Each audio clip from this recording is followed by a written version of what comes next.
প্রিয় দর্শক বন্ধুগণ নমস্কার, গুড মর্নিং, সুপ্রভাত। আসিଅଛି ନୂତନ ଅପଡେଟ୍ ନେଇ ଯାହାକି ଆପଣମାନେ ନିହାତି ଦେଖିବା ଦରକାର।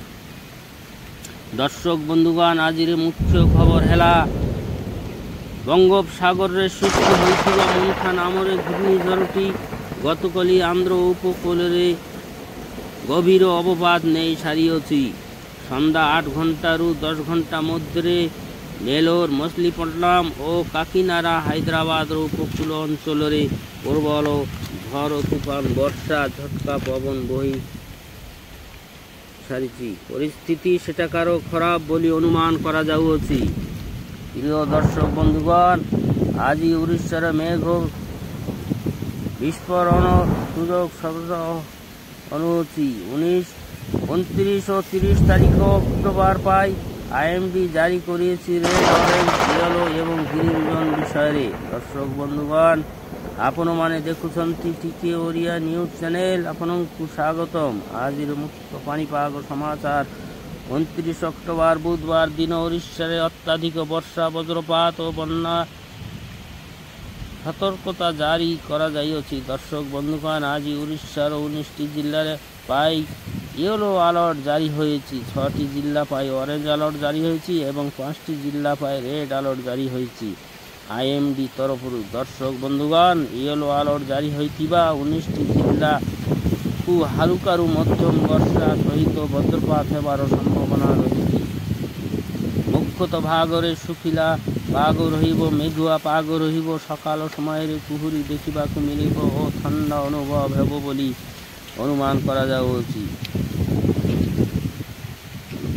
ଜିଲ୍ଲାଗୁଡ଼ିକ ହେଲା ଅନୁଗୁଳ, ଢେଙ୍କାନାଳ, କଟକ, ଜଗତସିଂହପୁର, କେନ୍ଦ୍ରାପଡ଼ା, ଯାଜପୁର, କେନ୍ଦୁଝର, ଭଦ୍ରକ, ବାଲେଶ୍ୱର, ମୟୂରଭଞ୍ଜ, ସମ୍ବଲପୁର, ଦେଓଘର, ଝାରସୁଗୁଡ଼ା, ସୁନ୍ଦରଗଡ଼, ନୂଆପଡ଼ା, ବଲାଙ୍ଗୀର, ସୋନପୁର, ବୌଦ୍ଧ, ବରଗଡ଼ ଜିଲ୍ଲାମାନଙ୍କରେ କିଛି କିଛି ସ୍ଥାନରେ ହାଲୁକାରୁ ମଧ୍ୟମ ବର୍ଷା ଏବଂ ବିଜୁଳି ଘଡ଼ଘଡ଼ି ସହ ଝଟକା ପବନ ବହିବ। ପବନର ବେଗ ରହିବ 40 କିଲୋମିଟରରୁ 50 କିଲୋମିଟର ପର ଘଣ୍ଟା ଏବଂ 60 କିଲୋମିଟର ପର୍ଯ୍ୟନ୍ତ ଯାଇପାରେ ବୋଲି ଅନୁମାନ କରାଯାଉଛି। ବର୍ଷାର ପରିମାଣ ରହିବ 7 ସେଣ୍ଟିମିଟରରୁ 11 ସେଣ୍ଟିମିଟର ମଧ୍ୟରେ ବୋଲି ଅନୁମାନ କରାଯାଉଅଛି ପାଣିପାଗ ବିଭାଗ ଆଇଏମ୍ଡି ତରଫରୁ। ଦର୍ଶକ ବନ୍ଧୁଗଣ, ଅରେଞ୍ଜ ଆଲର୍ଟ ଜାରି ହୋଇଥିବା 6ଟି ଜିଲ୍ଲାରେ 29 ଅକ୍ଟୋବର ବୁଧବାର ମେଘ ହେବ, ଅତି ସକ୍ରିୟ ପବନ ବହିବ ଜୋରରେ, କିନ୍ତୁ 6ଟି ଜିଲ୍ଲାରେ ବର୍ଷା ହେବ ଅତି ଜୋର। ଏହି ଅଞ୍ଚଳରେ ବିଜୁଳି ଓ ବଜ୍ରପାତ ସହ ଧାରା ଧାରା ବର୍ଷା ହେବ। ଲୋକମାନେ ସତର୍କ ରୁହନ୍ତୁ। ଅତ୍ୟଧିକ ଜରୁରୀ କାମ ଥିଲେ ଘରରୁ ବାହାରିବେ, ନଚେତ୍ ବାହାରିବେ ନାହିଁ। ଗଛ ତଳେ ବସିବେ ନାହିଁ। ନଦୀ ଓ ନାଳ ନିକଟରେ ଯିବେ ନାହିଁ, କାରଣ ଜଳସ୍ତର ହଠାତ୍ ବଢ଼ିପାରେ। ଦର୍ଶକ ବନ୍ଧୁଗଣ, ଅରେଞ୍ଜ ଆଲର୍ଟ ଜାରି ହୋଇଥିବା ଜିଲ୍ଲାଗୁଡ଼ିକ ହେଲା ନବରଙ୍ଗପୁର, କଳାହାଣ୍ଡି, କନ୍ଧମାଳ, ନୟାଗଡ଼, ଖୋର୍ଦ୍ଧା ଏବଂ ପୁରୀ ଜିଲ୍ଲାରେ ପ୍ରବଳ ବର୍ଷା ସୂଚନା ମିଳିଅଛି। ବିଜୁଳି ଘଡ଼ଘଡ଼ି ସହ ଝଟକା ପବନର ବେଗ ରହିବ 50 କିଲୋମିଟରରୁ 60 କିଲୋମିଟର ପର ଘଣ୍ଟା, କିନ୍ତୁ 70 କିଲୋମିଟର ପର୍ଯ୍ୟନ୍ତ ଯାଇପାରେ ବୋଲି ଅନୁମାନ କରାଯାଉଛି। ଏହାର ପ୍ରଭାବରେ ମନ୍ଥା ନାମର ପ୍ରଭାବ ପାର୍ଶ୍ୱବର୍ତ୍ତୀ ଅଞ୍ଚଳ ଯେମିତି ଗଞ୍ଜାମ, କନ୍ଧମାଳ, ବୌଦ୍ଧ, ବଲାଙ୍ଗୀର, ନୂଆପଡ଼ା ଜିଲ୍ଲାମାନଙ୍କରେ ଦେଖିବାକୁ ମିଳିବ ଏବଂ ବର୍ଷାର ପରିମାଣ ରହିବ 12 ସେଣ୍ଟିମିଟରରୁ 20 ସେଣ୍ଟିମିଟର ମଧ୍ୟରେ ବୋଲି ଅନୁମାନ କରାଯାଇଅଛି। ଦର୍ଶକ ବନ୍ଧୁଗଣ, ରେଡ୍ ଆଲର୍ଟ ଜାରି ହୋଇଥିବା ଜିଲ୍ଲାଗୁଡ଼ିକ ହେଲା, ଏଠାରେ ବିପଦଜନକ ବର୍ଷା ହେବାର ଆଶଙ୍କା ରହିଅଛି। ଏହି ଜିଲ୍ଲାରେ ଅତି ଭାରୀ ବର୍ଷା ଓ ପ୍ରବଳ ବର୍ଷା ହେବାର ସମ୍ଭାବନା ରହିଛି। ନଦୀ, ନାଳ ଓ ଗାଡ଼ି ଚାଳକମାନଙ୍କ ପାଇଁ ଅତ୍ୟନ୍ତ ସତର୍କତା ଆବଶ୍ୟକ। କେତେକ ଜାଗାରେ ବନ୍ୟା ପରିସ୍ଥିତି ଓ ଗଛ ଉପୁଡ଼ି ପାରିପାରେ ଘଟଣା ହେବାର ଆଶଙ୍କା ରହିଅଛି। ଭୂସ୍ଖଳନର ମଧ୍ୟ ଆଶଙ୍କା ରହିଅଛି।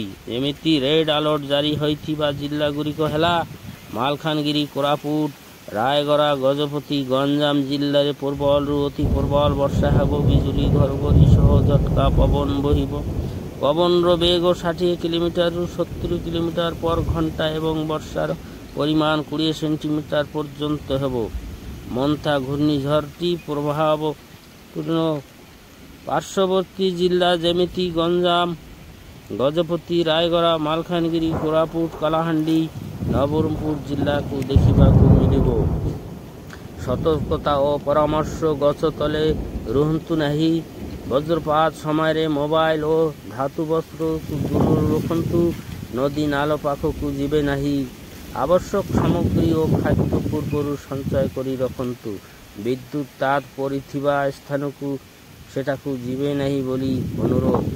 ତେଣୁ ବନ୍ଧୁମାନେ, 29 ଅକ୍ଟୋବର ବୁଧବାର ଦିନ ପାଣିପାଗ ଅତ୍ୟନ୍ତ ଖରାପ ସମ୍ଭାବନା ରହିଅଛି।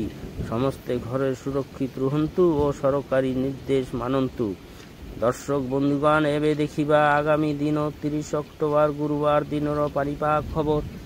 ଆଗାମୀ ଦିନ ଆହୁରି ପରିସ୍ଥିତି ଖରାପ ବୋଲି ମନେ ହେଉଅଛି। ଆଜି ଆମେ ଆଣିଅଛୁ ବଡ଼ ଖବର। 30 ଅକ୍ଟୋବର 2025 ଗୁରୁବାର ପାଇଁ ଓଡ଼ିଶାର ଅନେକ ଜିଲ୍ଲାରେ ରେଡ୍ ଆଲର୍ଟ ଜାରି ହୋଇଅଛି। ସଚେତନତା ଘୋଷଣା କରିଅଛି। ପାଣିପାଗ ବିଭାଗରୁ ମିଳିଥିବା ସୂଚନା ଅନୁସାରେ ପ୍ରବଳରୁ ଅତି ପ୍ରବଳ ବର୍ଷା, ବିଜୁଳି, ଘଡ଼ଘଡ଼ି, ପବନ ବହିବ। ଜିଲ୍ଲାଗୁଡ଼ିକ ହେଲା ମାଲକାନଗିରି, କୋରାପୁଟ, ନବରଙ୍ଗପୁର, କଳାହାଣ୍ଡି ଓ ରାୟଗଡ଼ା। ଜିଲ୍ଲାରେ ହାଲୁକାରୁ ତୁହାକୁ ତୁହା ବର୍ଷା ହେବ। ବିଜୁଳି, ଘଡ଼ଘଡ଼ି ସହ ଝଟକା ପବନ ବହିବ। ପବନର ବେଗ ରହିବ 60 କିଲୋମିଟରରୁ 70 କିଲୋମିଟର ପର ଘଣ୍ଟା ଏବଂ 80 କିଲୋମିଟର ପର୍ଯ୍ୟନ୍ତ ଯାଇପାରେ ବୋଲି ଅନୁମାନ କରାଯାଇଅଛି। ଏ ବର୍ଷାର ପରିମାଣ ରହିବ 20 ସେଣ୍ଟିମିଟର ବୋଲି ଆଶଙ୍କା କରାଯାଇଅଛି। ଗଛ ଉପରି ପଡ଼ିପାରେ। ବିଦ୍ୟୁତ୍ ପ୍ରବାହ ବିଚ୍ଛିନ୍ନ ହୋଇପାରେ। ନିମ୍ନ ସ୍ଥାନ ଅଞ୍ଚଳ ଜଳମଗ୍ନ ହେବାର ଆଶଙ୍କା ରହିଅଛି। ଦର୍ଶକ ବନ୍ଧୁଗଣ, ସମସ୍ତେ ସତର୍କ ରୁହନ୍ତୁ, ଭଲ ରୁହନ୍ତୁ। ଏବେ ଦେଖିବା ଅରେଞ୍ଜ ଆଲର୍ଟ ଜାରି ହୋଇଥିବା ଜିଲ୍ଲାଗୁଡ଼ିକ। ନୂଆପଡ଼ା, ବଲାଙ୍ଗୀର, କନ୍ଧମାଳ, ଗଜପତି ଜିଲ୍ଲାରେ ପ୍ରବଳ ବର୍ଷା ଏବଂ ବିଜୁଳି, ଘଡ଼ଘଡ଼ି ସହ ଝଟକା ପବନ ବହିବ। ପବନର ବେଗ ରହିବ 50 କିଲୋମିଟରରୁ 60 କିଲୋମିଟର ପର ଘଣ୍ଟା ଏବଂ 70 କିଲୋମିଟର ପର୍ଯ୍ୟନ୍ତ ଯାଇପାରେ ବୋଲି ଅନୁମାନ କରାଯାଇଅଛି। ଅତିରିକ୍ତ ବର୍ଷା ସହ ପ୍ରବଳ ମାତ୍ରାରେ ଝଡ଼ ତୋଫାନ ହେବ ବୋଲି ଅନୁମାନ କରାଯାଇଅଛି। ଚାଷ ଜମି, ଗଛ କୋଠା ଓ ବାରି ଜାଗା ନିମନ୍ତେ ସତର୍କ ସ୍ଥିତି। ନଦୀ ଓ ନାଳରେ ପାଣିର ସ୍ତର ବଢ଼ିପାରେ। ଗାଁ ଅଞ୍ଚଳର ଲୋକମାନଙ୍କୁ ସତର୍କ କରିବାକୁ ପରାମର୍ଶ ଦେଇଛନ୍ତି ଆବହାୱା ଅଧିକାରୀ। କୃଷକମାନେ ଧାନ କାଟି ଘରେ ରଖନ୍ତୁ। ମକା ଭାଙ୍ଗି ଘରେ ରଖନ୍ତୁ, କାରଣ ବର୍ଷାର ପରିମାଣ ଅଧିକ। ବର୍ଷାରେ ଭିଜିଯିବ। ମାଛ ଧରା ନୌକା ଉପକୂଳକୁ ଛାଡ଼ିବେ ନାହିଁ।